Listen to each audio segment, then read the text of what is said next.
অবৈধ প্রেমের অভিযোগকে কেন্দ্র করে ধর্মনগরে চাঞ্চল্য, পার্লার ব্যবসার আড়ালে অনৈতিক কর্মকাণ্ডের অভিযোগ, ঘটনাস্থলে পুলিশ। অবৈধ প্রেমের অভিযোগকে কেন্দ্র করে ধর্মনগর অফিসটিলা পদ্মপুর রোড এলাকায় ব্যাপক চাঞ্চল্য সৃষ্টি হয়েছে। অভিযোগের সূত্রে জানা যায়, পার্লার ব্যবসার আড়ালে এই প্রতিষ্ঠানের মালিকের বিরুদ্ধে অনৈতিক সম্পর্ক চালানোর অভিযোগ উঠেছে। অভিযোগ অনুযায়ী এক যুবককে পার্লারের মালিক ভাগ্যশ্রী সিনহার সঙ্গে আপত্তিকর অবস্থায় দেখতে পান সত্যজিৎ গোস্বামীর স্ত্রী।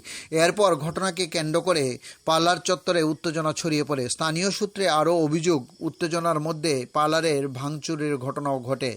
পরিস্থিতি উত্তপ্ত হয়ে উঠলে খবর পেয়ে ধর্মনগর থানার পুলিশ ঘটনাস্থলে পৌঁছে পরিস্থিতি নিয়ন্ত্রণে আনেন।